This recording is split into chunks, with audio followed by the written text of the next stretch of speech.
All right. Let's go ahead and get this party started. So great to have everyone here. Oh, my Lord.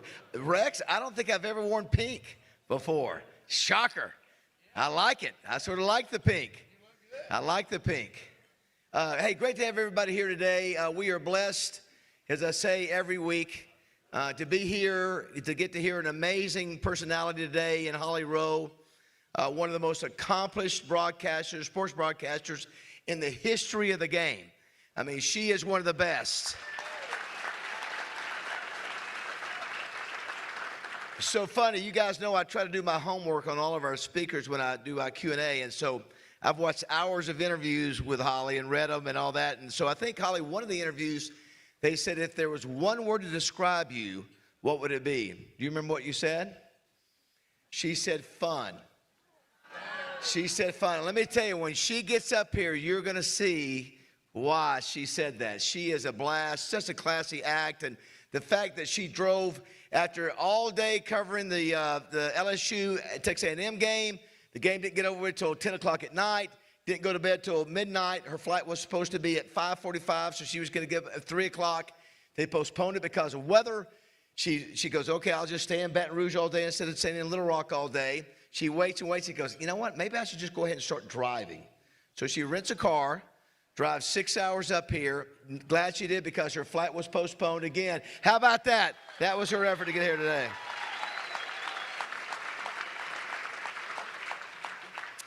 So I can't wait to get her up on stage. You guys are going to love her. I don't know how many of you were here last week, but how about Kelly Finglass last week of the Dallas Cowboy cheerleaders? Wow. Outstanding. She was really, really good. And I'm going to tell you what, she and her group, her posse, if you will, of her husband and brother, husband and son, and his girlfriend and several others, they could not believe it. They walked away and goes, they really did. They go, we cannot believe this is in Little Rock, Arkansas. That's what she said. She was blown away by the hospitality, by the efficiency in which we run the club and everything.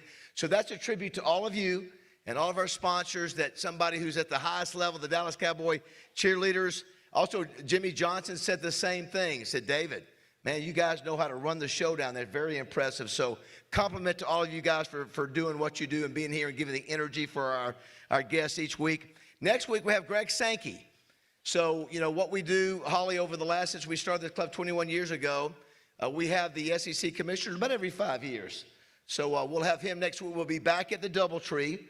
Just it'll be a Tuesday, and the reason why he requested Tuesday. So we hate to keep changing Monday and Tuesday, but that's what we have to do sometimes to get our speakers. So Tuesday at the DoubleTree next week. Thank you, Rex. Well, I didn't even mention, how about Rex becoming an honorary Dallas Cowboy cheerleader last week? Holly, she was so impressed with Rex's enthusiasm, she gave him pom-poms. I think the post had 20,000 views on it for, yeah, so his wife Melissa said he slept with those pom-poms, those Dallas Cowboy cheerleader pom-poms last week. Next up, we want to make sure, I want to say, just, you know, so every week, we've been doing this for the last few years, Holly, and we'll do this with you. We asked our speakers to give us their opinion of what the visit was like to come to Little Rock. So if you could, Anita, this is just from 4 or 5 of our speakers this year, including our good friend Lawrence Taylor, who the agent asked me to make sure he had a couple glasses of fun stuff, if you will. You'll be able to tell this, but let's check out some of our comments from some of our previous speakers. Little Rock Touchdown Club. The response by the people, I mean, I don't know how many people, it looked like 1,000 out there, but they were so receptive, and I really appreciate that. And it brought back memories. I got to see a few players that I coached and some friends from past years. Just a great experience for me to come back and be a Razorback again. I'm going to tell you what, I really enjoyed it. Who would think that in Arkansas, where most people don't even know what Arkansas is, would have an outing like this and guys get together and fellowship? And I tell you what, I am shocked and surprised. Love it. I'll be back. like at Little Rock? Hey, look, this was great. You know, I was just mentioning how incredible this is, and to hear that you guys do this 15 times a year, it's unreal, man. I mean, look, I've been to a lot. I've been to a lot of these. This is absolutely the best, no doubt about that. I knew it would be a pretty impressive deal, but it blew me away. Great people, great fans. This is why the University of Arkansas has a chance to be a great football program, to continue to be a great football program. Go find a coach who will come in here and be supported by the university, and you'll recruit the players. This day's been special, from literally landing in an airplane and then starting to see Little Rock, and you could feel the energy in the room the minute I walked in. David's a man that does not take no for an answer, that's for sure, because I'm in the middle of my football season and kind of couldn't find the time to get here, but I'm so glad I did. I have, this is where my grandparents are from, and my heart's been touched today. So I'm just really happy that I was able to do this. I feel blessed, and definitely if I could give everybody in this room a set of pom-poms, I'd tell them to come to the Cowboys game. We need this kind of spirit. It's been great. How about that? Very nice, very nice. So Holly, so you saw the Lawrence Taylor, you got that right. That was a double whiskey and a double scotch by 11 o'clock that morning. I told his agent, don't ever suggest that again, please. But that's okay. We're so glad that you're here to be a part of it. And again, that gives you a feel of what's happening here in our club. Let's go ahead and give up our pop-up winners for Kelly Finn Glass. I know a lot of people bought chances to win this thing, and hope somebody will be very excited. The number is, look at your ticket, 042189. 042189.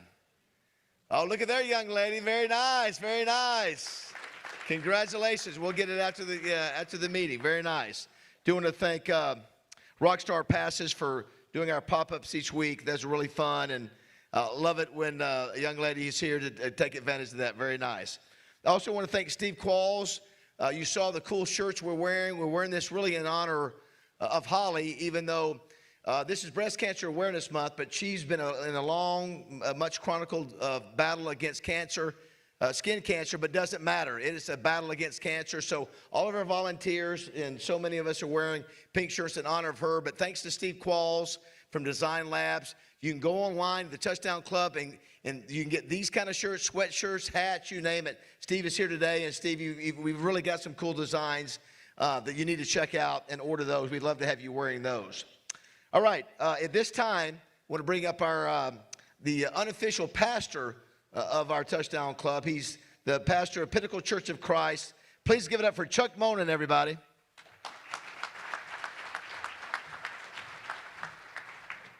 When all of us got to see the top secret lineup of the Touchdown Club speakers this year, Holly, we were most excited about having you over here. My wife actually came. She never comes to these things. But we have watched in our 40 years of marriage thousands and thousands of hours of games that this lovely lady has done. You're fantastic. Great that have you here in Little Rock today. Sorry you got to sit next to David. Let's pray together. Father, we're thankful for the food that you give us, for life itself, and for surrounding us with such good people in our lives. Father, we're thankful for the Touchdown Club and for the great friendships that are built here. We're thankful for the work that David and his team continually do. Father, we're thankful that Holly would be here today. We pray that you be with her and that you give her good health and give her perseverance in this battle against cancer that's been so inspiring. And Father, for all of those that are facing this dread disease, continue to be with them and bless them in a special way. And Father, because it's been requested, we ask that the next football coach that the Hogs hire is going to be the next Frank Broyles. And we pray that the next football coach that LSU hires is going to be the next Jerry DiNardo. In Jesus' name we pray. Amen.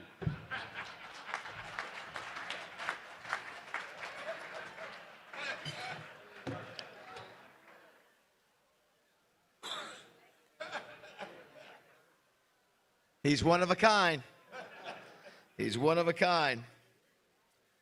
I do want to thank every one of you who have bought memberships. If you have bought membership, this is your first time, it's really inexpensive. Even if you don't come back, it's just your way of supporting what we do. We do like to take pride in saying we're the best touchdown club in America. Paul Feinbaum has said it much. Peyton Manning, Brett Favre, Ray Lewis, Laura Rutledge, and others. And that's why we're so excited to have Holly today. Spent a couple years trying to track down Holly with her busy schedule. So if you're not a member, please go ahead and sign up, even if it's for next year. Just proud to have you as a Touchdown Club member. Want to remind everybody to mute your phones. If you can tell everybody they can listen to Holly and what we do today on the Buzz, 103.7 The Buzz, or Arkansas PBS is streaming this on all of our platforms, Twitter, Facebook, YouTube. Holly, no other touchdown club in America puts it out like we do to allow, even if you can't be here, for folks to see it. And then we'll post it on our website for folks to hear it in case they missed it and want to go back and watch it. Do want to thank our amazing sponsors, our presenting sponsors, Simmons Bank. Nina Castaldi is here with us today. Nina, thanks so much for being here. I know everybody who is with Simmons, raise your hand if you're with Simmons today. Raise your hand. What about the job they did this weekend with the Simmons Bank Championship at Pleasant Valley? Oh, my gosh. Congratulations to George Macris and Freddie Black. And it was really amazing. Holly, it's the senior tour, basically, what it is for PGA. And it's done out here at Pleasant Valley. And it was just, weather had a little bit of fog and those kind of things. But Rex, we were out there yesterday. Great job. Really proud of what it does. We were on the Golf Channel. So, well done, Simmons Bank. We're so proud to have you as our presenting sponsor. Thank you so much. Our 12th year together. Stevens as well. Curtis Jeffries. He helped make the arrangements for Holly to stay here in Little Rock over next door at the Capitol Hotel. We appreciate Curtis and Warren Simpson, Kevin Scanlon. Of course, Warren Stevens is busy doing ambassador work. Thanks to Stevens and their sponsorship of the Simmons Bank Championship. Crane Automotive, always great to have the Crane guys and ladies here. Y'all are here every week. We appreciate y'all being there and being consistent. Thanks to Christian Crane, Chris Crane, and the Crane family and all the great employees over there. 19 dealerships across the state. Couldn't do it without you.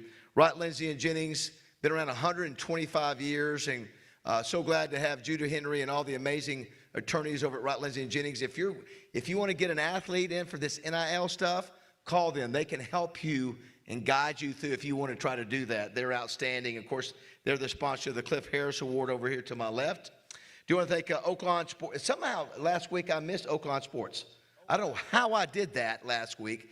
I'm not sure what I did, but my apologies there. I do want to thank Wayne Smith, who is here today. Where's Wayne at? There he is right there, the GM of Oaklawn. We were trying to tell Holly that we need to get Holly. She's never been to Oaklawn before. We got to get her over there. He's brought his son, Dylan, who is an aspiring broadcaster. And I'm just telling you, he will be a broadcaster one of these days. And Holly really gave him some good advice before she got up here about what he needs to be doing. I think it was very, very good. We'll forgive you if you go to Notre Dame. We'll forgive you for that. And his teacher, Miss J.C. Dodd, who is his broadcasting teacher over at Lakeside. She's here. Great to have her. And, of course, Kaylee McGee and Zach Gillum. Zach Gillum he's the one who takes all my picks this week. Much better. 3-0 in the NFL. If Kansas City wins, I'll be 4-0 tonight. So I'm making progress. I've been bad, but download the Oaklawn Sports app. Thanks to Oaklawn for their great support. Summerwood Sports. Can't say enough about the Hendricks family. And how about this, Holly?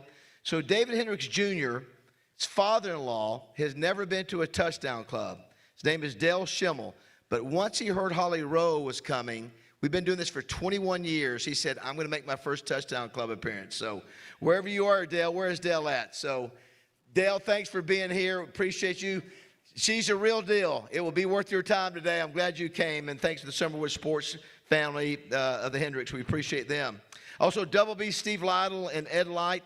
Appreciate them. I think Taylor, their daughter's here today somewhere. It's got somebody who wants to meet Holly after the show. But Double B's, we appreciate you. 34 locations across the state. Thanks to Double B's. Been around a long time.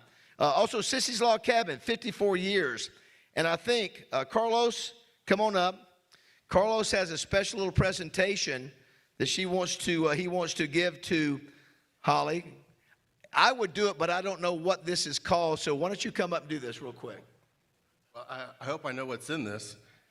But no, Holly, if you know the Jones family, Bill and Sherry, there's nothing more important than family. And while you're here in Arkansas, you're part of our family. But you're also you're so courageous and such an inspiration to people. We thought we'd gift you with this piece of Logos. It's pink caviar bracelet. Oh, wow. I'll let you just slide that off there. Thank you. Oh, my word. Oh, my gosh. I can help you put it You wanna on help here. me? Yep, Okay. yep.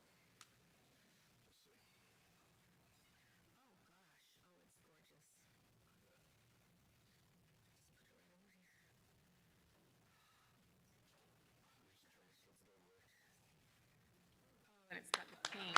Oh, my gosh. Thank you. Oh, that is so lovely.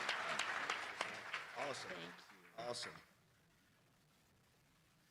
All right, we'll look for that on the sideline. So, where's the game, by the way, Holly? What game do you have next week? This weekend? Oklahoma, Tennessee. So we'll be looking for that Lagos bracelet from Sissy's. Thank you to Sissy's. Appreciate that. Also want to thank Roller Funeral Homes, Renata Jenkins Byler. 26 years in a row, they have been awarded, and just recently awarded again, Best of the Best. Best of the Best, 26 years in a row. That's the Democrat Gazette, right? So thank you for them doing it right for all these years. They are the best. We appreciate them. The Hatcher Agency, always great to see the Hatcher Agency full. You guys always bring a full table. Maddie, were you here last week? So Maddie Hatcher got engaged last week. Let's give it up for Maddie Hatcher. Very nice. Happy for her, and I appreciate Greg and all the work he does with Hatcher Agency, Hatcher Capital Investment, Scoops, Twin City Limo, you name it, Finish Line RV. We appreciate all of them. Advantage Service Company, Kevin Brooks, Matt Bailey, One Call Does It All, residential and commercial sales and service for HVAC, electrical needs. Thank you, Kevin. Matt, we appreciate you. Simmons Bank Arena. I tell you, if anybody deserves our prayers today, it's Michael Marion. Where is he at? He's here today. So Michael he is a Mississippi State fan. And you saw what happened against Texas. They were up 17 in the fourth quarter. Should have won the game. An 80-yard punt return with a minute and a half. Listen, as a Razorback fan, we feel your pain. I'm just going to say that. We understand, Michael. Just announced, too, by the way, at the arena, Cody Johnson, March 28th. So that's a great concert. That'll be sold out. Raleigh Green, Alabama, Maroon 5, all those. Go to SimmonsBankArena.com for more information. Pulaski County Farm Bureau, Todd Dennis, Stephen Riker, thank you so much for your continued support of the Touchdown Club, delivering the Farm Bureau promise for 8 decades now, Pulaski County. War Memorial Stadium, which I'm sure you've called a few games. You've probably been on the sideline for a few games over 30 years at sometime at War Memorial Stadium. So John Latch, Mark Pike, Kevin Crass, and Shay Lewis, we appreciate them. The Arkansas Democrat Gazette, Wally Hall and Amanda Copley. Wally has really done some great articles for the Touchdown Club this year. Saw him in the press box this week at Fayetteville. And Amanda, thank you so much. We'll have an All-Arkansas Preps Player of the Week. And, boy, he's impressive running back. The numbers are crazy. 103.7 The Buzz. Our CEO is here, Terry Mahan. I love this, Holly. So when she found out, her granddaughter and grandson found out that you were coming, Emma, age 13, Oliver, age 11, they go, we want to go see Miss Holly because they are big softball fans. We won't hold it against them that they're Tennessee softball fans, but they're there, and great to have both of you there. And great, you got a great grandmama getting you out of school. Good lesson. That's a great grandma. You'll remember this about 30 years from now that grandma got you out.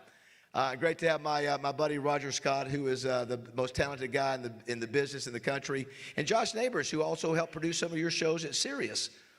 He's here today as well. So thanks to 103.7 The Buzz. Also want to thank AY Media, AY Magazine, Arkansas Money and Politics, Heather Baker. Kelly Finglass loved the cover story on her last week. She was so blown away with it. Great job. You guys give us great coverage, and we appreciate that.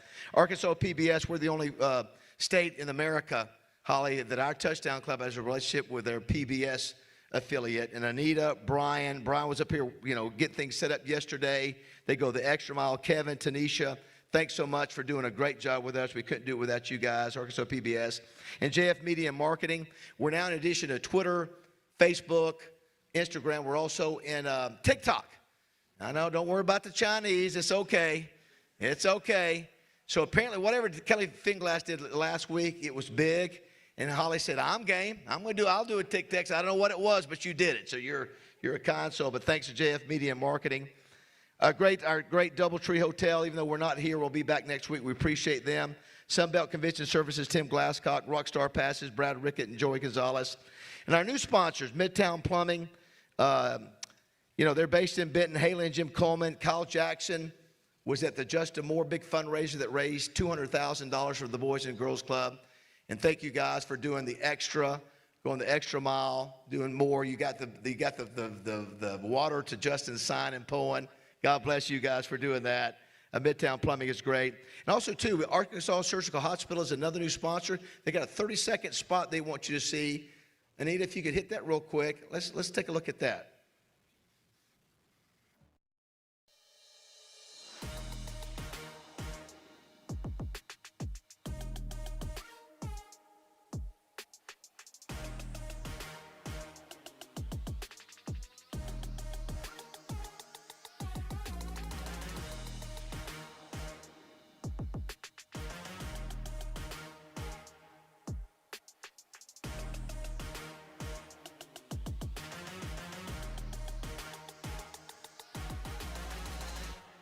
If you have a doctor, say you want to have your surgery there, Dr. Lori Bacon is here, their ER doctor. Great to have Lori. I'm not sure where you're at, but great to have you here, Arkansas Surgical Hospital. And also, to our last new sponsor, Arkansas Spine and Pain, Dr. Amir Qureshi.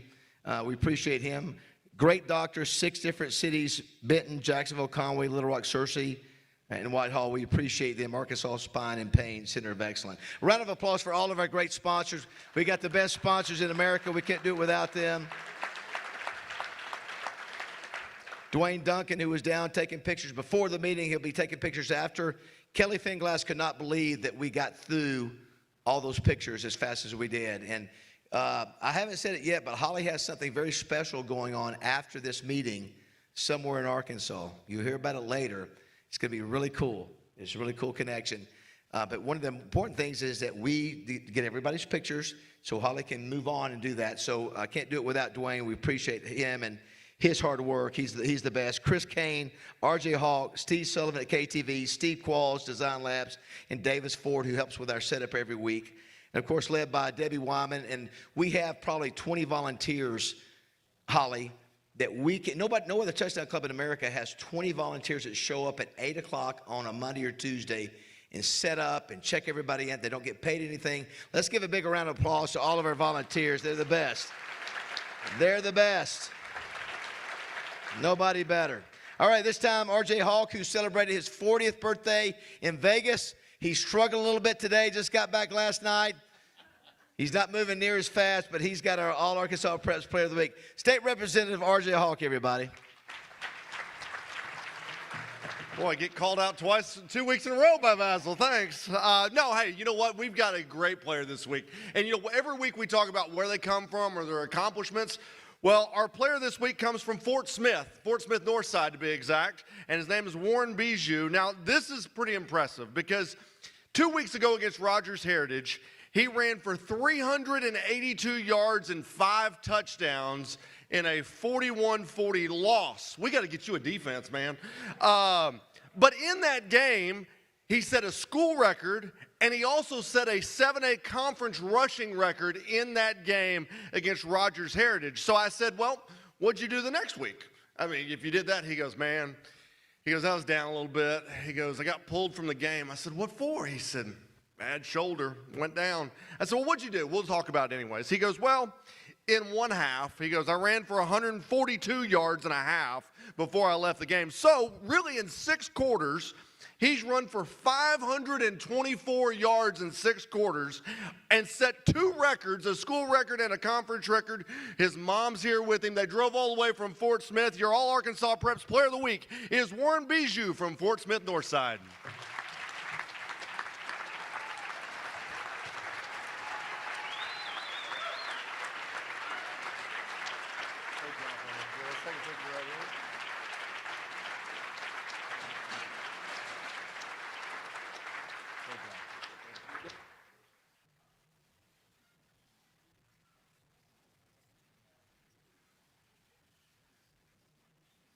All right. How about coming all the way from Fort Smith? Great to have y'all here. Thank you. He's worthy to make all, and listen, you're going to be blown away by Holly Rowe. So y'all, what a great meeting it is for you to be here.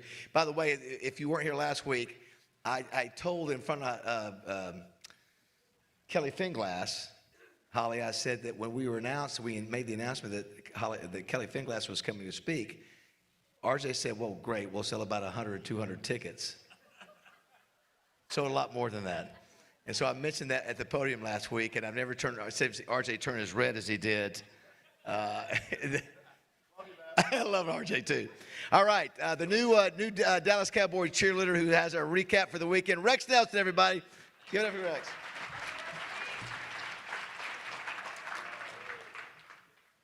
David, I regret to inform you that my career as the first male Dallas Cowboy cheerleader was very short-lived. The hot pants were a little tight when I tried them on, and I tried to practice my first high kick and pulled a muscle. So I resigned. I have resigned. I am sorry. So we will stick to these recaps. Now, Holly, I'm under a contractual obligation to David. I've got to cover every game in the state. So the way we treat these Razorback games is like a bitter tasting medicine. We just drink it down real fast. So here we go. Auburn, 33, Arkansas, 24. Another fourth quarter lead gone. Auburn rallies from an 11-point halftime deficit, just maddening, and ends a 4-game losing streak, and Hugh Freeze is safe for at least one more week. A lot of Sunday firings this year, aren't there? It was Auburn's 5th consecutive road win in this series, though. Road teams seem to do very well in this series. Auburn goes to 4-4 overall, 1-4 in the SEC, but get this, Auburn is now 11-5 at Razorback Stadium, coming into Fayetteville and winning. So the Hogs fall to 2-6, 0-4, season lows of 331 total yards and just 63 rushing yards. Taylon Green had his worst game of the year, 3 interceptions in the fourth quarter. Auburn dominated time of possession, 37-40 to 22-20. So let's move on. We're moving on because ASU, I just looked up, a 3-game winning streak. A 3-game winning streak suddenly for the Red Wolves, 34-24 over Georgia Southern. That brings the record now to 1-4 after that. I mean to 4-4 after that 1-4 start. 3-1 in conference though. ASU trailed that game 21-10 late in the second quarter. It's the first 3-game winning streak there in a couple of years. The Red Wolves had 482 yards of offense. 266 of that came on the ground. UCA falls to 3-5 overall, 2-2 in conference after losing at West Georgia. They have a good team. They're 6-3. Final was 18-17. This one hurt because UCA had a 14-3 halftime lead.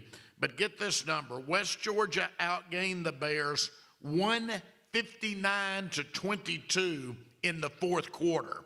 So fourth quarter domination for West Georgia. UAPB also falls. 3-5 now. 1-3 in the SWAC. A 31-14 loss at Bethune-Cookman. So let's move on to the Great American Conference. Ouachita wins its 4th consecutive GAC game. All 4 of those victories have been by more than 20-point margins. Southern Arkansas came in 6-1. They came in ranked number 25 in the country, and they left Cliff Harris Stadium with a 42-14 loss. I was telling you about this new Ouachita freshman quarterback last week, David, Trey Nichols. He has now played 11 quarters of college football. In those 11, true freshman, in those 11 quarters, he has 932 yards of offense, personally, passing and rushing. Ouachita has outscored its opponents 115-31 in those 11 quarters of football. Number 2, Harding rolls on. Number 2 in the nation still, an NCAA Division II, could very well win another national championship. 55-0 this time over 2-6 UAM. We've gotten used to Harding putting in the subs at halftime. This time around, it was 34-0 Harding at halftime. Arkansas Tech and Henderson, both 5-3. following Tech's 17-6 win on a rainy homecoming afternoon in Russellville over the Reddies of Hendricks. And our two Division III schools played each other. It was Hendricks 38, Line 21. Hendricks now 4-3 overall, 2-1 in conference. Line is 1-5 and 0-3. All right, let's move on to the SEC, rest of the SEC. We now know, by the way, Holly, for sure, one of our speakers for next year, Brian Kelly, will be speaking to the Little Rock Touchdown Club. David's very good at getting fired coaches. I mean, we had Jimbo Fisher a couple of years ago, and I said, David, are you really having to pay him? He should be paying us for giving him a reason to get out of the house with all that money. I feel the same. Maybe Coach Kelly will pay us just for an excuse to get out of the house with all that money now. But the game Holly did, she sees the Aggies off to their best start since 1992. They had lost at Tiger Stadium 6 consecutive times coming into the game, and as you saw, it wasn't even close, 49-25 the final there. Meanwhile, don't look now, but Alabama, remember everybody writing them off after the season opener? Alabama has now won 7 consecutive games, came from 8 down late to beat South Carolina by a final score of 29-22. And how about the Commodores of Vanderbilt? 7-1 overall now. I love this story. 3-1 in conference. Anchor down, folks. It's best start since 1941. 17-10 over Missouri. Ole Miss 34. OU 26 is Trinidad Chambliss. Again, a Division II quarterback last year. Throws for 315 yards and a touchdown in the Rebel victory over Oklahoma. Those were some of the highlights. So we are set up for a very fun November in the SEC. Listen to this. You've got A&M and Alabama, both 5-0. Ole Miss and Georgia, both 4-1. Vanderbilt and Texas, both 3-1. Tennessee's 3-2. Missouri, Oklahoma, and Florida 2-2. LSU 2-3. Auburn 1-4. South Carolina 1-5. Arkansas and Mississippi State 0-4. Kentucky 0-5. Still dominating the Associated Press poll. Aggies are number 3, Alabama number 4, Georgia number 5, Ole Miss number 7, Vanderbilt number 9, Tennessee number 14, Oklahoma number 18, Missouri number 19, Texas number 20, and Arkansas looking toward the future. We'll have a new coach, and one of these days I'll be listing the Hogs in that top 25. This week, lots of choices, and guess what? The forecast this week, David, sunny with a high around 63 degrees. Perfect football weather. So you have no excuse. Mississippi State at Arkansas. Somebody's got to win a conference game, don't they, among those two? Somebody's going to win, Michael. Mississippi State at Arkansas. Eastern Kentucky at UCA. Southern University at UAPB, Northwestern Oklahoma at Ouachita, Oklahoma Baptist at Harding, Southern Nazarene at Arkansas Tech, Southwestern Oklahoma at UAM, Centenary at Hendricks. It's like Christmas morning, David. There's a game in Fayetteville. There are 2 in Conway. There's a game in Pine Bluff, a game in Arkadelphia, a game in Searcy, a game in Russellville, and a game in Monticello. So you know what that means? You have no excuse. Get out and see a college football game on Saturday. Thanks, everybody. Woo! Ah, goodness. It's a lot. We might need to have an EMT here in the room. Just got to thinking about that. Thank you, Rex. Before we bring Holly up, do you want to recognize some special guests? I know we have Miss White River, Cameron Ross. Cameron, great to have you. Let's give it up for Cameron Ross, Miss White River. We have Chris Babb, the advisor at the Ouachita Sports Digital Network Student Sports Media Program with several of his students. Let's welcome them. Please stand wherever you are, Chris and students. Where you at? Where you at? There you go. Great to have them when they heard Holly was speaking. Great to have you ladies and Chris. Also, Molly Harrell, the granddaughter of Coach Broyles, the current executive director of the Broyles Award. She's here. Got a chance to, yes, give her a round of applause.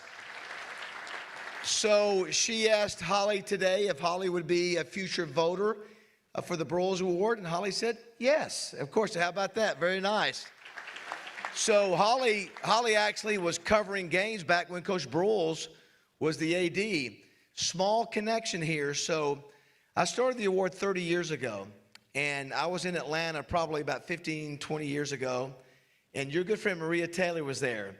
And I went up to Maria and I said, would you be a voter for the Broyles Award? And at that time, she was the first woman voter we'd ever had. And of course, she's moved on doing pro stuff, and I know how much you think about her, your relationship. But it's so cool to have you being a voter with your connection. Of course, Lavelle Edwards was one of our voters too. Love Coach Edwards. He was such a great guy. But so great to have you on the Broyles Award voting committee, and always great to have Molly here at the meeting. Also, we want to recognize he made the trip in, just rolled in. He's in the back corner. He'll be with his mother today as she does something very special. We've just got to tease it. We can't give the details. But Holly's son, Holly Rowe, is in the back. Holly, stand up. Let's give him a round of applause. Welcome to Little Rock, Holly. Great for you to be here. So great.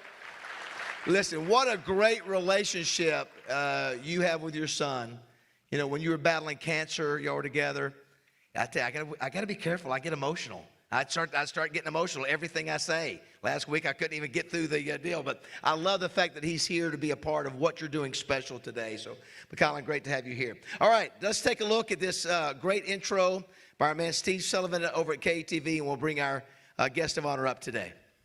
Getting paid to watch sports. Have we picked that up yet? I am getting paid to go to games. It is the biggest scam in the history of the world. It's hard not to appreciate Holly Rowe's success story. After graduating from Utah with a journalism degree in 1991, she spent the next 4 years feverishly chasing her dream.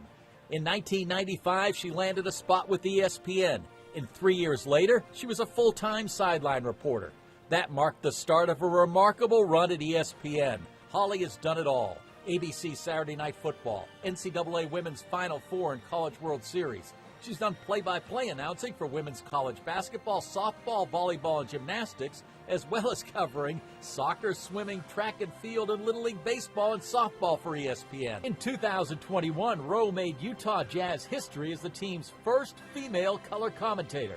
Getting more defensive attention from opponents. You're getting blitz. You're getting doubled. Tell me how you're getting your threes differently this year and what you like about how you've overcome that. Holly is part of the Naismith Basketball Hall of Fame. Talented, versatile, and always full of positive energy. Holly Rowe is proof that you can live your dreams. Please welcome the sports siren, ESPN's Holly Rowe.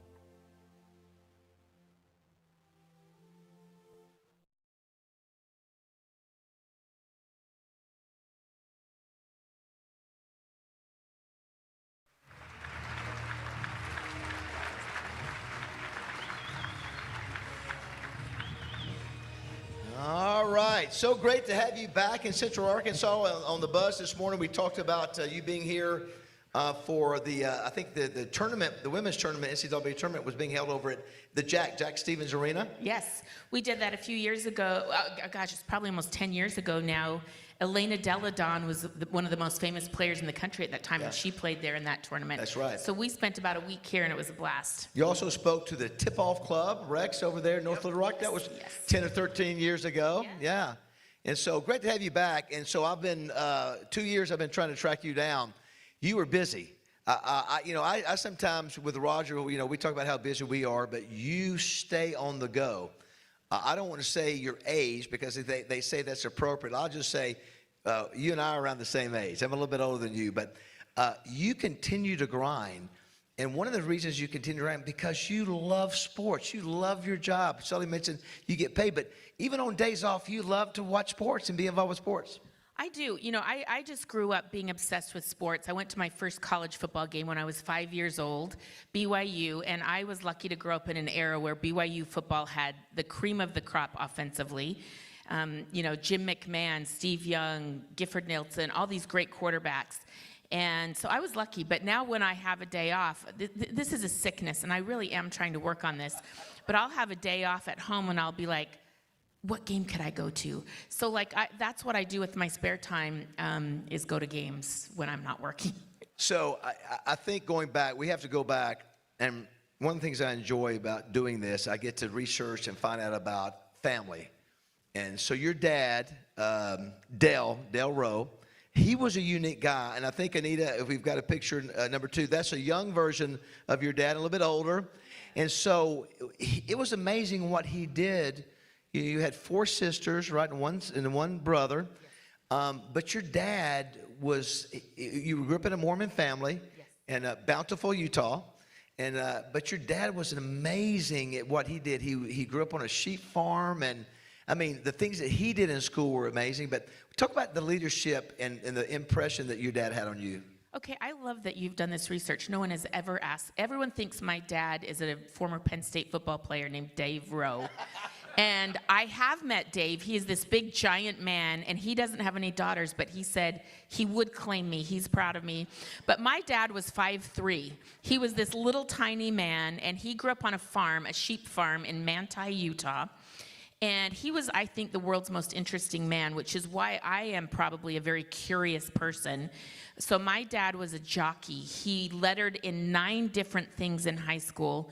He ended up going to the University of Utah on a boxing scholarship, and he played in the band. He was a trumpet player, and he just was interested in everything. And so I think I'm like my dad a lot. I'm built just like him, unfortunately, 5'3" with the shoulders of a linebacker. But he was just an awesome man. Unfortunately, he passed away, but this is one sweet story I'll tell you.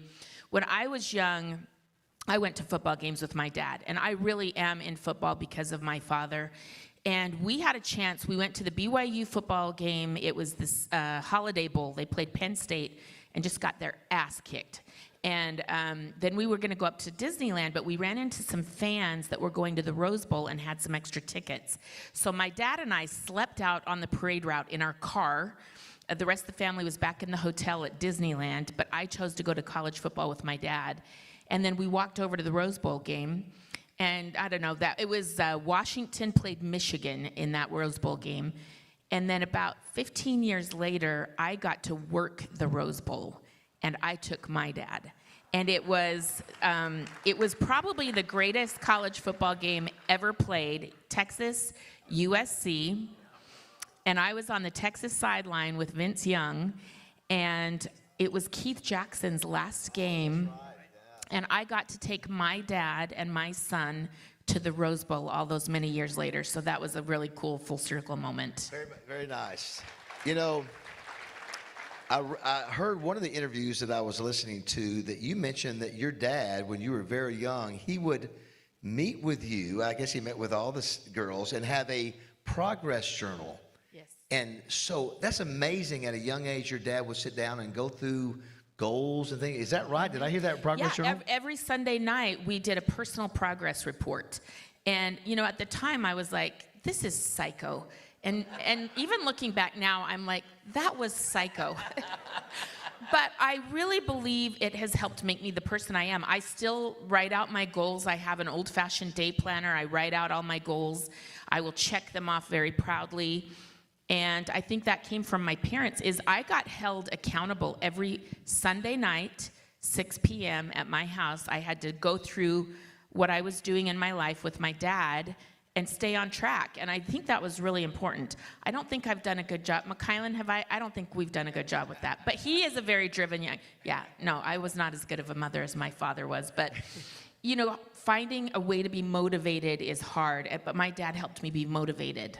And I think I'm driven and a hard worker and a high achiever because my dad held me accountable as a kid. I think that's really good. So all the young people in here, I want you to really lock in for this next 5 minutes. So I found this amazing about your story.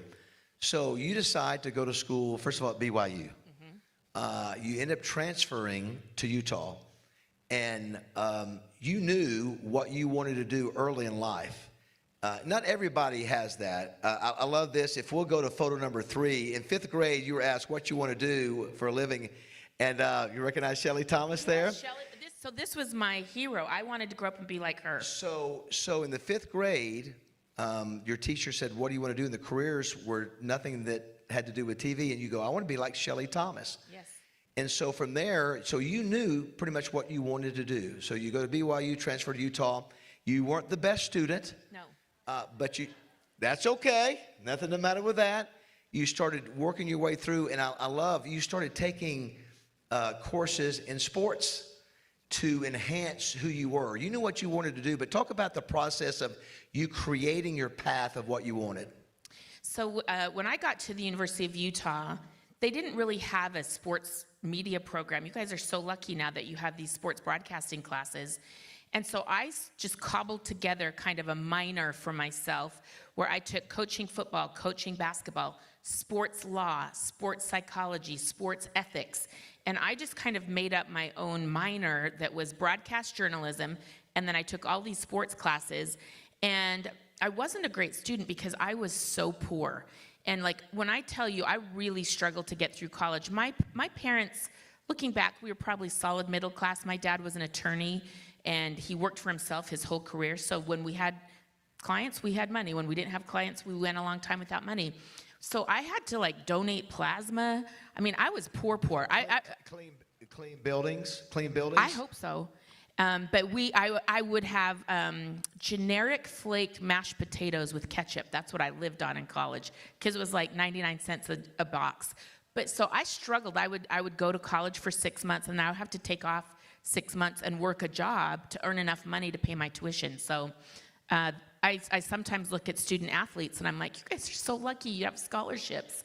But anyway, I cobbled together those classes, and I think what it did for me is I have a really broad knowledge of sports coming out of college because I really tailored my education to that. Yeah, I think it's interesting. I mean, so it took you 6 years to get your degree, and even when you walked across to get your diploma, you still were not official because there was one class you didn't pass. But you took 6 years because you were working all these different jobs. And then you were also trying to figure out, how do I get to where I want to go? And I think one time you noticed that BYU did not have a sideline reporter. So you reached out to say, and I don't know who the person you was that you reached out to, I guess the SID for BYU. He goes, okay, right? Yeah, so I got a job working for what was called the Blue and White Sports Network. I don't know if anyone here ever remembers this, but we would syndicate BYU and Air Force football games to 63 stations around the country in small communities that might have an Air Force base or a high Mormon population. And so I was their affiliate relations coordinator, and I would get all the stations to cover the games, and then they would let me do the games. And one game, ABC came in and took the game. You know how ABC will pick up a game. And I noticed in the game notes, they had 2 announcers listed, but no sideline reporter. And so I still to this day don't know how I had this courage, but I called the producer for ABC that was going to produce that game. And I said, I'm prepped and ready to do this BYU-Utah game. I know the coaches, I know the players. I'm ready to do this game. And he said, okay.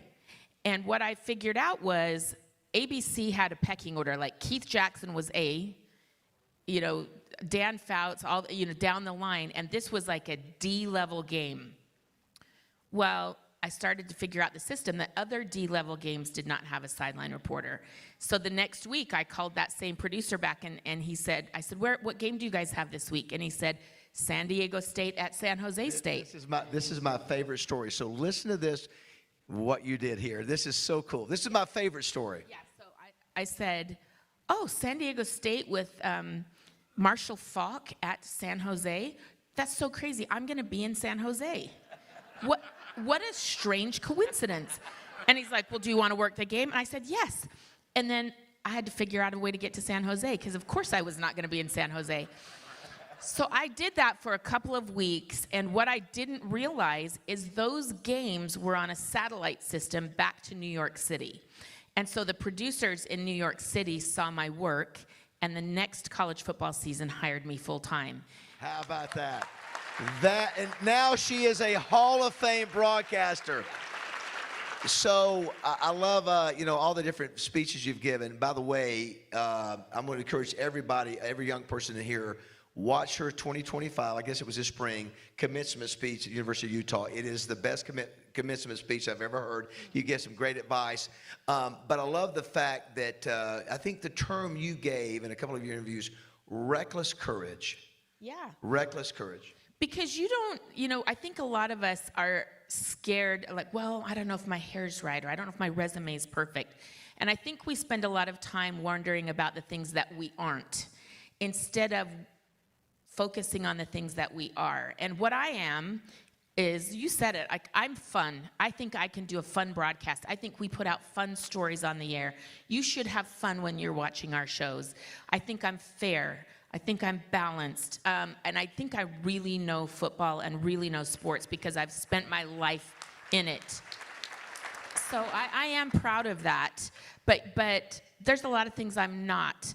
And I just have to focus on the things I am and live in those spaces and do it with great confidence. You have been, yeah, that's worth a round of applause, please. Let's do it again. Let's give it up. So you cover all these sports, I mean, for 30 years now. You've been with ESPN for 30 years, which is amazing. And you think about it from, as I mentioned, from football to basketball to softball to volleyball to soccer, and even beyond that. So I love this about you, though. So, most people, I heard this in one of your interviews, once you've reached the big time, which you've reached, you could say, all I'm doing is football, or all I'm doing is basketball. But you feel it's important to continue promoting the sports which you love. And that means you work around the year. Talk about that. There's some people, once you're making big money, you don't have to be doing some of these sports as you do, but you love it, and it makes a big deal. When Holly Rowe shows up, it means it's a big deal. Well, I love that you say that, because in my profession, I have seen many, many people, and there's nothing wrong with this, but I've just seen a lot of people, they might start out covering women's sports, and then they think when they've made it, they don't do women's sports anymore. And I have really, literally killed myself. I mean, I drive through the night. I just got done with the WNBA playoffs. I was doing 4 games a week for the last 6 weeks, because I want to do the WNBA playoffs, and I'm gonna kill myself to get from Saturday night college football, thank you. I'm gonna kill myself to get from Saturday night college football to a game at noon on Sunday for the playoffs, because I care about it. So I'm really proud. I've never given up my women's sports. I think I'm really one of the only people, maybe Beth Mowens at ESPN, we're the only 2 who have ascended in our male sports, and we've never given up our women's sports, and I'm really proud of that. Yeah. And I think, so everybody in this room, especially the young people, I think the thing you take away, so you see what drive does. She is driven. She has reasons by why she is driven, but when you're tired, this week, like even yesterday, to drive 5 hours, you were driven, and this is what you're going to do. Also, preparation. Your preparation is outstanding. You can't do what you do without great preparation. And now you're doing the best of the best, the highest of the highest. You've interviewed every amazing person, every athlete, every coach. But this was something that happened a couple weeks ago, that even when you're the best, you're a Hall of Famer, you're in the Naismith Basketball Hall of Fame, these kind of things can happen. If you can, Anita, let's go to the number 4. This happened at Florida State, Miami, just a few weeks ago. Oh, dear.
So the great thing, several things to unpack on that. First of all, you kept the mic in your hand as your feet were going over your head. You pop up, and when they come to you, you're ready to talk about the players. They're ready to talk about you. They finally have to interrupt you, Holly. So to talk about that crazy moment. Yeah, it was so funny because I just was prepared to still give my report. I didn't even know I was on camera or that they were showing any of that, because I'm just listening to Kirk and Chris. And so I had this great report on Akeem Messidor and Reuben Bain, who I think are the two best defensive ends in college football right now for Miami.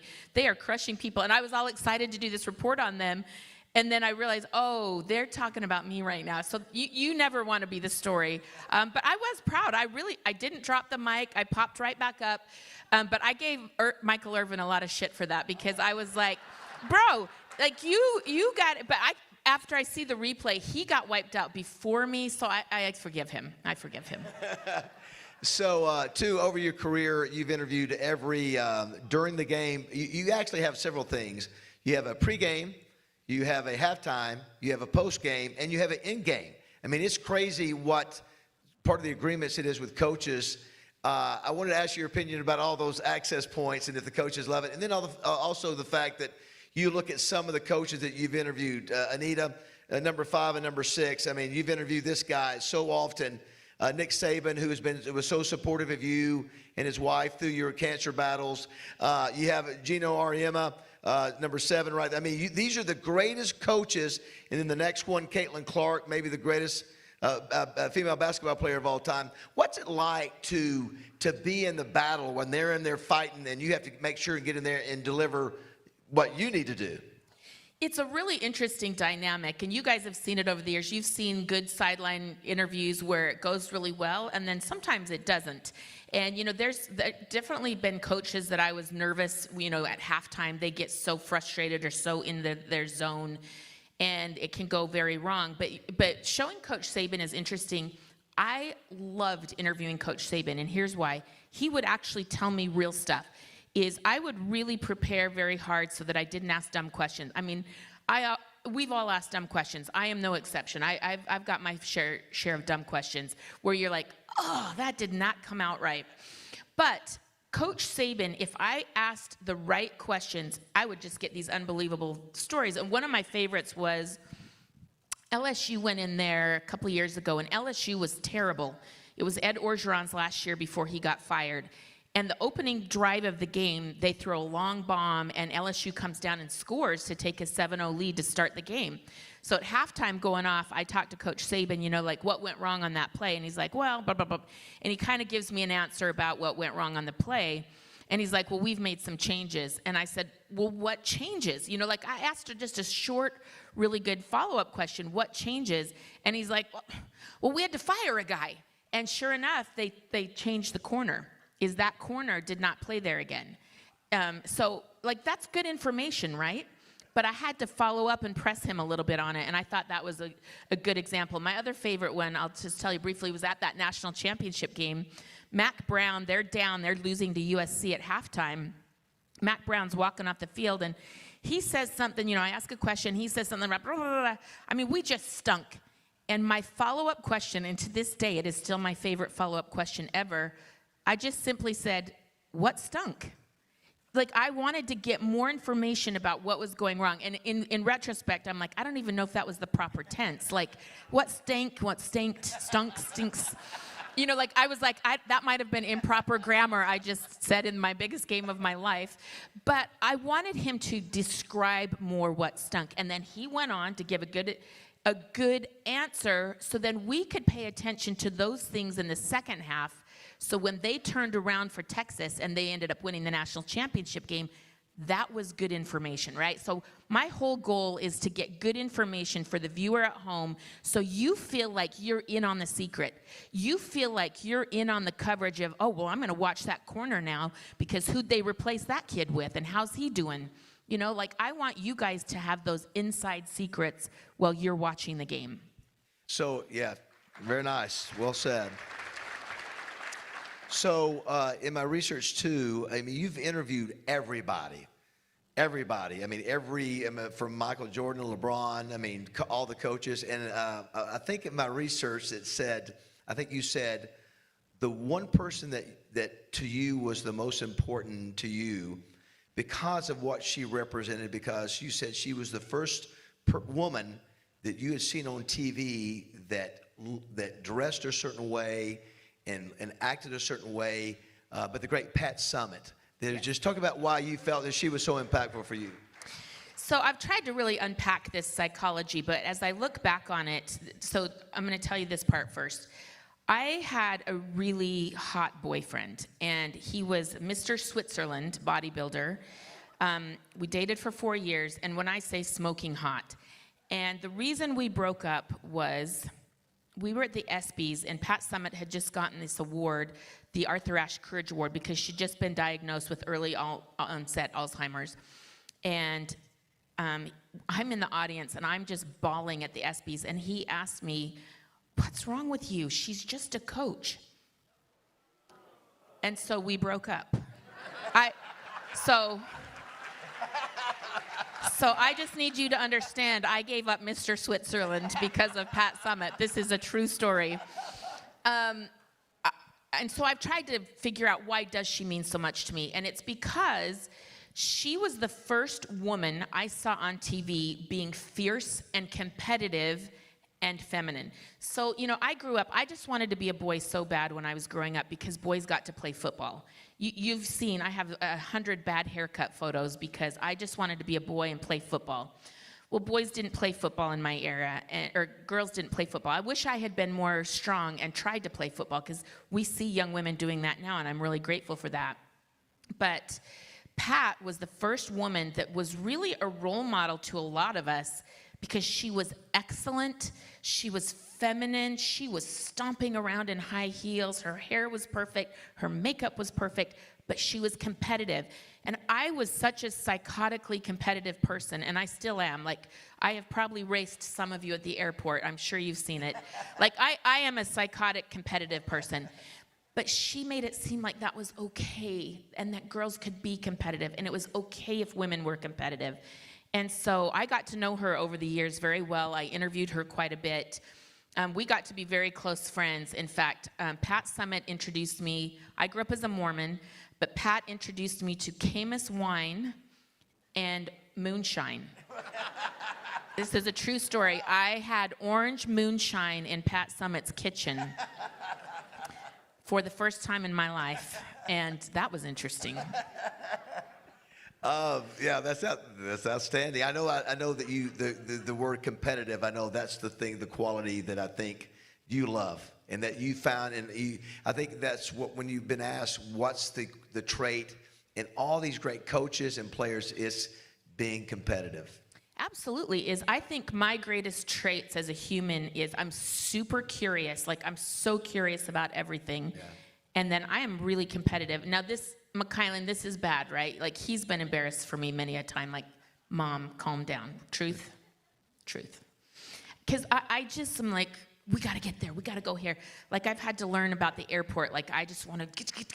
And he's like, can we just calm down? I don't know that he likes to travel with me anymore because of it, but I think it served me well. Life is competitive. I think all of you can agree.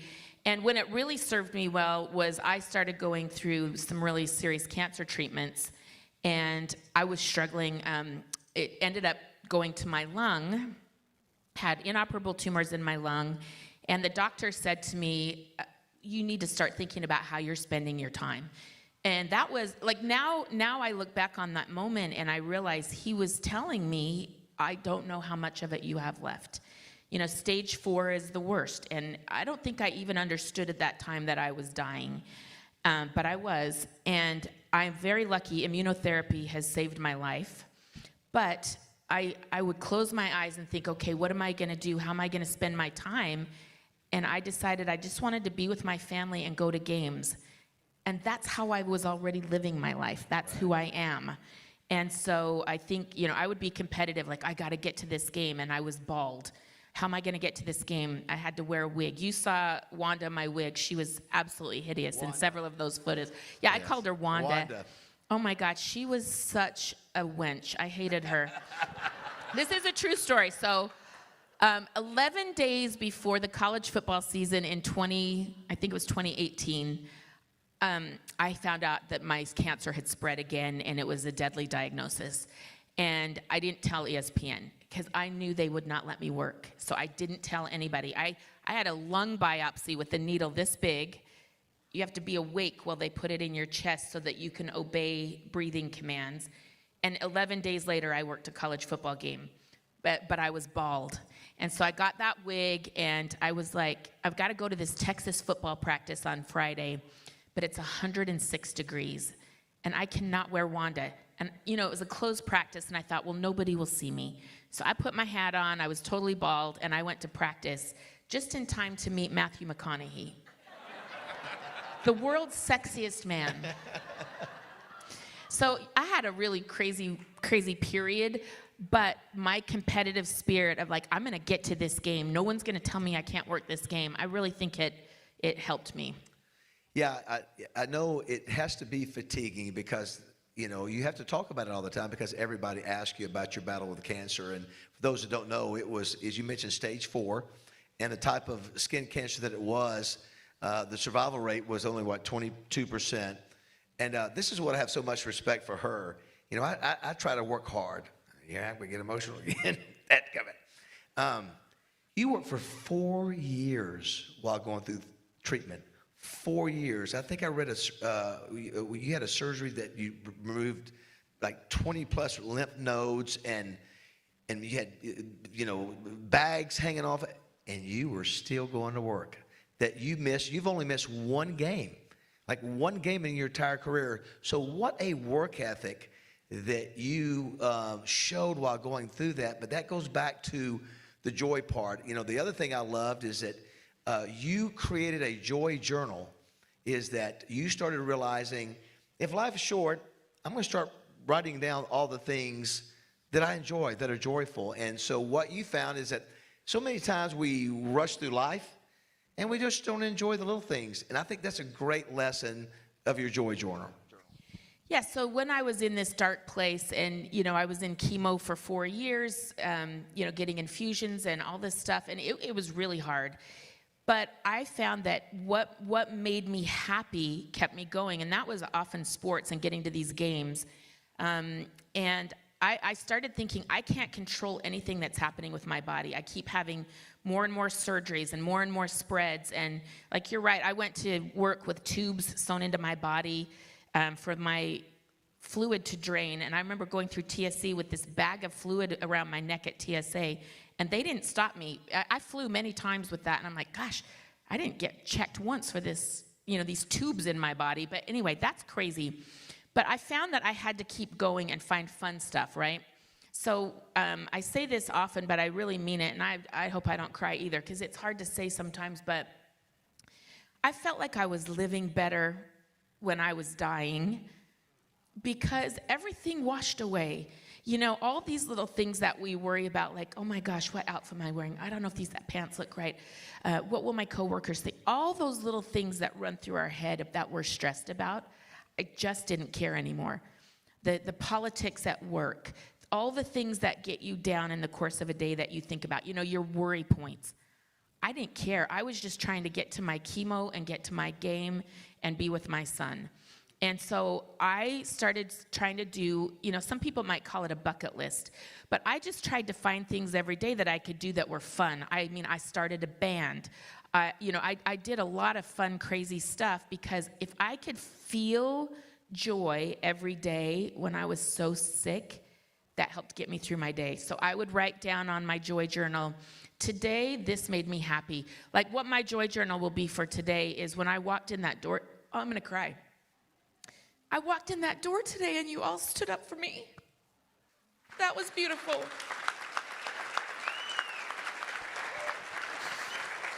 So that's gonna be in my joy journal today.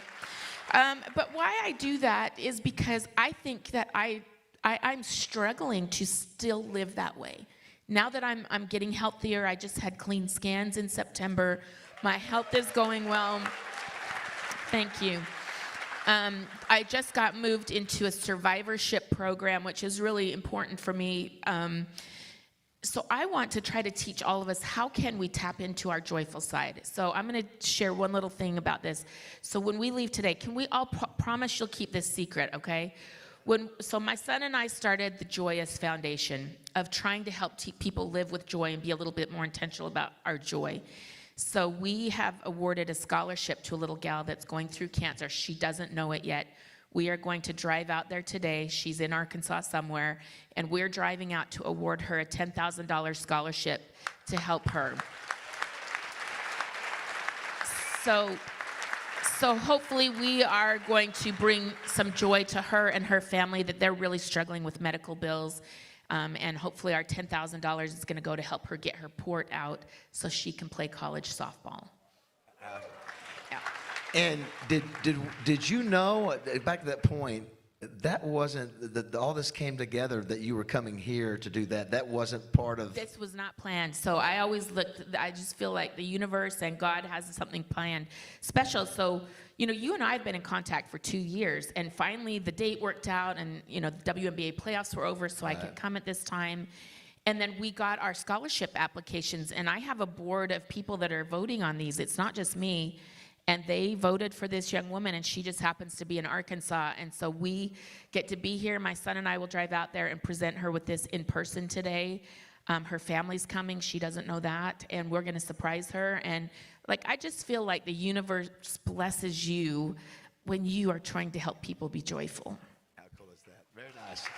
All right. So we're going to I want to show one more picture. We'll wrap things up, and we'll do some pictures real quick so Holly can get on her way. But talking about how she's went through cancer treatment for 4 years and never missed work, I'm going to go back to the very beginning. Let's look at photo number 9, Anita. I'm scared. What is this? So this is you when you were covering early in your career. You would actually take McKylan to practices, and didn't matter. That's what you had to do. And Yep. And so this is like covering, I think, either one of the championship games or whatever. Yeah. But this is fun. This is a cute story. Yeah. So this is the WAC championship game. BYU was playing Wyoming, and Steve Sarkisian was the quarterback for BYU. Number 10, if you will, Anita. Yeah. We've actually got the shot. There's Steve Sarkisian. Look at there. Look at that. And I really love this picture because, I was this is too much information, but I'll tell the ladies who are here. So when I got my first big break to work that ABC game, my son was 8 weeks old, and I was breastfeeding, and I was trying to get through a 5-hour football game without, stuff coming through my suit. So I have done my entire career. I'm very proud of this, and I'm grateful that I'm going to cry again. Oh, I've had to do my whole career as a mom.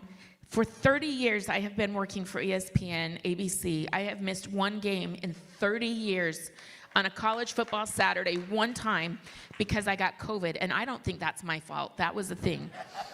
But it's been hard on my family, and it's been hard on my son, and I'm grateful that you're here, McKylan, to share this with me because it's been a journey for both of us.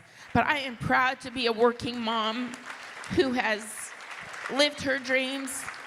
And I know there's a lot of women in here, and I hope if I could go back and tell my young self, don't feel guilty for pursuing your dreams, because if you're happy and you're successful, that is going to teach your kids something valuable and important. Like, I would sew all his costumes for Halloween. I would host every party. I was the room mother for everything. I coached every team. He literally remembers none of that. And I'm so pissed off about that.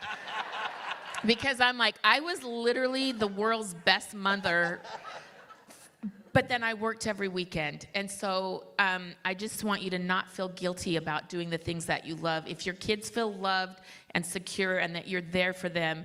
And so now I get to help him with his dreams. He's an actor. He was just in a movie, American Underdog, the good Kurt Warner show. I don't know if you guys have watched that, but he's got a part in that. So now I get to help him facilitate his dreams. Ladies and gentlemen, the one and only Holly Rowe, everybody. Great job, Holly. Outstanding. Woo-hoo. Thank you.